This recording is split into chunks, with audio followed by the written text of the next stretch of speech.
कल्पना कीजिए, साल है 1900 के आसपास का। भारत पर अंग्रेजों का राज था।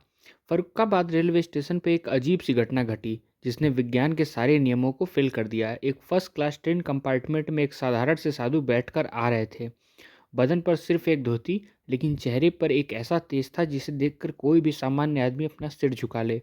लेकिन उस ट्रेन का एक अंग्रेज टिकट कलेक्टर अपनी ही ताकत के नशे में चूर था। उसने जब देखा कि एक साधु बिना टिकट के फर्स्ट क्लास में बैठा है, तो उसे बहुत गुस्सा आया। उसने ट्रेन को रोकी और बेहद अपमानजनक तरीके से उस साधु को ट्रेन से नीचे उतार दिया। साधु ने कोई विद्रोह नहीं किया, न ही उन्हें गुस्सा आया। वो चुपचाप नीचे उतरे और पास ही एक पेड़ के नीचे जाकर अपनी मौज में बैठ गए। टिकट कलेक्टर ने हरी झंडी दिखा दी, गार्ड ने भी सीटी बजा दी और ड्राइवर ने इंजन चालू किया। स्टीम दी गई, कोयला झुका गया, लेकिन यह क्या? ट्रेन ने अपनी जगह नहीं छोड़ी। ट्रेन अपनी जगह से एक इंच भी नहीं हिली। इंजन पूरी तरह दम लगा रहा था। पहिए घूमने की कोशिश कर रहे थे, लेकिन ट्रेन जैसे पटरियों से चिपक गई थी। इंजीनियर आए, मैनेजर आए, सबने इंजन को चेक किया। तकनीकी रूप से इंजन में कोई खराबी नहीं थी। सब हैरान थे कि आखिर ये हो क्या रहा है। तब वहां मौजूद कुछ भारतीय यात्रियों ने दबी जुबान में कहा कि शायद उस बाबा को नीचे उतारने की वजह से ऐसा हो रहा है। सबने कहा कि उनसे माफ़ी मांगिए, वरना यह ट्रेन कयामत तक यहीं ही खड़ी रह जाएगी। अधिकारियों के तो पसीने ही छूट रहे थे। कोई और रास्ता ना देख रेलवे के बड़े अधिकारी और टिकट कलेक्टर उस साधु बाबा के पास गए। उन्होंने हाथ जोड़कर माफ़ी मांगी और उन्हें वापस ट्रेन में बैठने की विनती की। साधु जी मुस्कुराए। उन्होंने कहा, मैं ट्रेन में तो बैठ जाऊंगा, लेकिन मेरी दो शर्तें हैं। पहली, रेलवे कंपनी वादा करे कि वो कभी भी संतों के साथ कभी बुरा बर्ताव नहीं करेगी। और दूसरी, इसी जगह पे एक रेलवे स्टेशन बनवाया जाए जिससे कि गांव के लोगों को पैदल ना चलना पड़े। अधिकारियों ने तुरंत ही शर्त मान ली। साधु वापस अपनी सीट पर जाकर बैठे और उन्होंने बस इतना कहा, चलो। और जैसे ही वो शब्द उनके मुंह से निकले, लोहे की वो भारी भरकम ट्रेन जो सैकड़ों हॉर्स पावर के इंजन से भी नहीं हिल रही थी, वह एक इशारे पर मक्खन की तरह चल पड़ी। वो साधु कोई और नहीं थे, वो थे नीम करोली बाबा, जिन्हें उनके भक्त प्यार से महाराज जी बुलाते हैं। वो संत जिन्होंने ट्रेन को ही नहीं रोका, बल्कि आगे चलकर स्टीव जॉब्स से लेकर फेसबुक के मालिक को तक, दुनिया के सबसे बड़े दिमागों को, जिंदगियों को, हस्तियों को दिशा दिखाई। आज हम उन्हीं की रहस्यमय दुनिया का सफर करने वाले हैं। लेकिन यह कहानी सिर्फ चमत्कारों की नहीं है। यह कहानी है एक ऐसे इंसान की जो इंसान होकर भी इंसान नहीं था, जिनका जन्म उत्तर प्रदेश के एक छोटे से गांव अकबरपुर में एक ब्राह्मण परिवार में हुआ था। उनका असली नाम था लक्ष्मी नारायण शर्मा।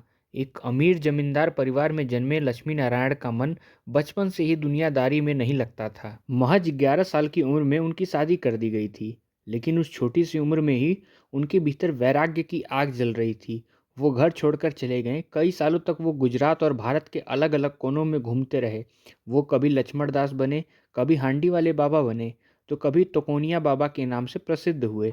वो एक जगह कभी रुकते ही नहीं थे, मानो वो किसी चीज़ से भाग रहे हों या शायद किसी चीज़ की तलाश में हों। कहते हैं कि उनके पिता ने उन्हें ढूंढ निकाला और उनसे घर वापस चलने की जिद की। एक आदर्श पुत्र की तरह उन्होंने भी पिता की बात मानी। वो घर लौटे, गृहस्थ जीवन शुरू किया। उनके बच्चे भी हुए। लेकिन यही उनकी कहानी बाकी संतों से अलग हो जाती है। आमतौर पर संत घर बार छोड़ देते हैं, लेकिन नीम करौली बाबा ने दिखाया कि आप परिवार के बीच रहकर भी फकीर हो सकते हैं। वो अक्सर रातों को घर से गायब हो जाते और फिर महीनों बाद घर वापस लौट आते। वो एक साथ दो जिंदगियां जी रहे थे। आखिरकार उनका नाम नीम करौली बाबा कैसे पड़ा, इसकी भी एक दिलचस्प कहानी है। अपनी यात्रा के दौरान वो उत्तर प्रदेश के एक गांव नीम करौली में रुके थे। वहां उन्होंने एक गुफा में कठोर तपस्या की थी। गांव वाले कहते हैं कि उस समय वो जमीन के अंदर बनी एक गुफा में रहते थे और बाहर बहुत कम ही आते थे। जब वो वहां से जाने लगे, तो गांव वालों ने उन्हें उस गांव के नाम से यानी नीम करौली बाबा कहना शुरू कर दिया, जो बाद में बदलकर नीम करौली बाबा हो गया। महाराज जी के बारे में सबसे बड़ा रहस्य था उनकी सादगी। वो हमेशा एक मोटा चेक वाला कंबल ओढ़े रहते थे। चाहे गर्मी हो या कड़ाके की ठंड, वो कंबल कभी नहीं हटाते थे। उनके भक्त मानते थे कि कंबल सिर्फ एक कपड़ा नहीं था, बल्कि एक ढाल थी। कहा जाता है कि जब उनका कोई भी भक्त दुनिया के किसी भी कोने में मुसीबत में होता था, तो बाबा उस कंबल के अंदर ही अंदर तड़पने लगते थे। वो अपने भक्तों के दुख, उनकी बीमारियां और उनके बुरे कर्मों को उस कंबल के जरिए अपने शरीर पर झेल लेते थे। एक बार की बात है, कैंची धाम में भंडारा चल रहा था। हजारों लोग खाना खा रहे थे। अचानक रसोइये ने आकर घबराते हुए बाबा जी को बताया कि कढ़ाई में घी खत्म हो गया है और अभी भी सैकड़ों लोग खाने के लिए बचे हैं। बाजार दूर था और घी आने में घंटों लग जाते। बाबा ने रसोइया की तरफ इशारा करते हुए कहा, अरे चिंता क्यों करते हो, नीचे गंगा जी बह रही हैं, वहाँ से 2 कनस्तर पानी लेके आओ और कढ़ाई में डाल दो। रसोइया हैरान था, पानी कढ़ाई में? लेकिन बाबा जी का आदेश था तो मानना तो पड़ेगा ही। तो वो गया और नदी से 2 कनस्तर पानी भरकर लाया। डरते डरते वो पानी गर्म कढ़ाई में डाला और जैसे ही वो पानी कढ़ाई में गया, विज्ञान फिर हार गया। वो पानी शुद्ध देसी घी में बदल गया। उस दिन हजारों लोगों ने उस प्रसाद को खाया, लेकिन किसी को भी पता नहीं चला कि वो नदी का पानी था। लेकिन बाबा को चमत्कार दिखाना पसंद नहीं था। अगर कोई उनके सामने आकर कहता कि बाबा आपने मेरी जान बचाई या आपने चमत्कार कर दिया, तो वो नाराज हो जाते। वो तुरंत कहते, मैं कौन होता हूँ करने वाला?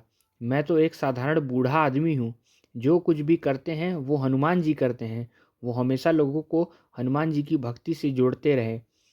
वो नहीं चाहते थे कि लोग उनकी पूजा करें, वो चाहते थे कि लोग ईश्वर से जुड़े। उनकी प्रसिद्धि सिर्फ भारत तक सीमित नहीं थी। 1960 और 70 के दशक में जब अमेरिका और यूरोप में हिप्पी मूवमेंट चल रहा था, तब बहुत से पश्चिमी लोग शांति की तलाश में भारत आ रहे थे। इन्हीं में से एक थे हार्वर्ड यूनिवर्सिटी के प्रोफेसर डॉक्टर रिचर्ड अल्पर। रिचर्ड एक बहुत पढ़े लिखे मनोवैज्ञानिक थे और उस समय अमेरिका में एलएसडी नामक नशीली दवा पर रिसर्च कर रहे थे।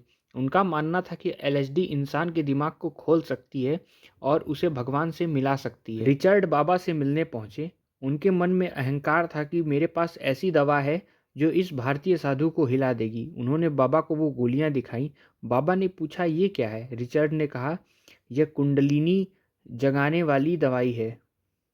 बाबा ने कहा, क्या मैं इसे ले सकता हूँ? रिचर्ड डल गया, क्योंकि एक गोली ही किसी को पागल करने के लिए काफ़ी थी और बाबा ने उसे पूरी मुट्ठी भरकर गोलियां मांग ली। रिचर्ड ने मना करने की कोशिश की, लेकिन बाबा ने वो सारी हाई डोज गोलियां एक बार में मुंह में डाली और पानी के साथ निकल गए। रिचर्ड की सांसें रुक गई। वो घड़ी देखने लगा। उन्हें लगा बाबा बहकी बहकी बातें करेंगे, अब गिर पड़ेंगे। 30 मिनट बीता, 1 घंटा बीता, 2 घंटा बीता। बाबा वैसे के वैसे ही बैठे रहे, मुस्कुराते हुए अपनी बातें कर रहे थे। उन पर दुनिया के सबसे खतरनाक नशे का रत्ती भर भी असर नहीं हुआ। उस पल रिचर्ड अल्पर का सारा विज्ञान, सारी पढ़ाई धरी की धरी रह गई। उन्हें समझ आया कि जिस चेतना तक पहुंचने के लिए वो ड्रग्स का इस्तेमाल कर रहे हैं, बाबा उस अवस्था में चौबीसों घंटे रहते हैं। बाबा का नशा ड्रग्स का नहीं बल्कि भक्ति का था। उसी दिन डॉक्टर रिचर्ड अल्पर मर गया और जन्म हुआ रामदास का। रामदास ने बाद में बी हियर नाउ नाम की किताब लिखी, जिसने अमेरिका को अध्यात्म की एक नई लहर पैदा कर दी थी।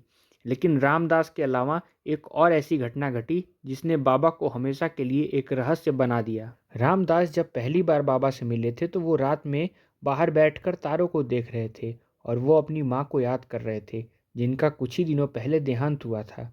उन्होंने यह बात किसी को नहीं बताई थी। अगले दिन जब वो बाबा के पास आकर बैठे तो बाबा ने उन्हें देखते ही पूछा, कल रात को तुम बाहर बैठकर अपनी माँ को याद कर रहे थे ना?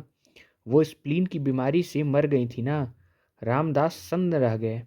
यह बात उनके और उनकी माँ के अलावा कोई नहीं जानता था।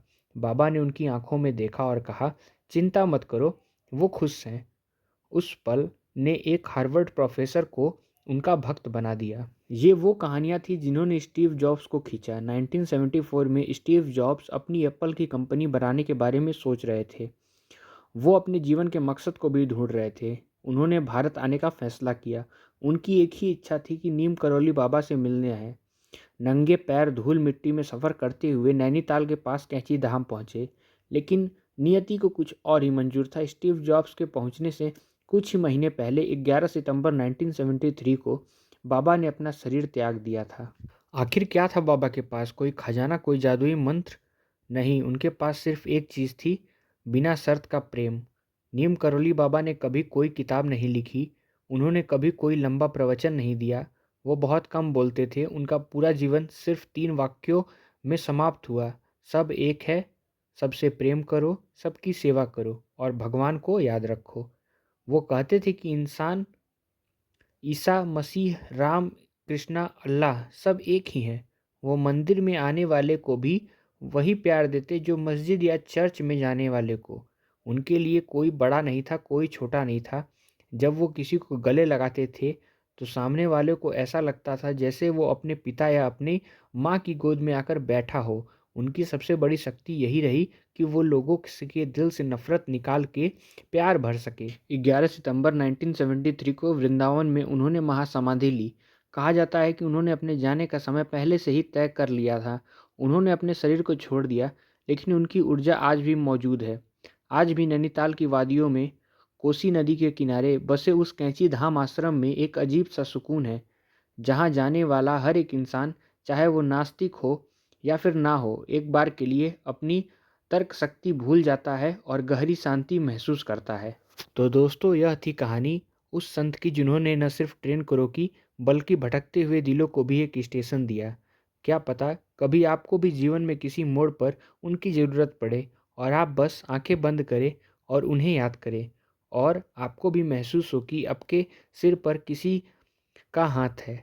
अगर आपको यह कहानी अच्छी लगी तो आपको क्या लगता है, भारत की इस महान धरोहर को और लोगों तक पहुंचाना चाहिए? तो हमें कमेंट में ज़रूर बताइए। क्या आप कभी कैंची धाम गए हैं? और वहाँ पे अगर आप गए हैं तो आपने क्या अनुभव किया है, वो भी कमेंट में साझा करिए। वीडियो देखने के लिए बहुत बहुत धन्यवाद। जय महाराज जी की।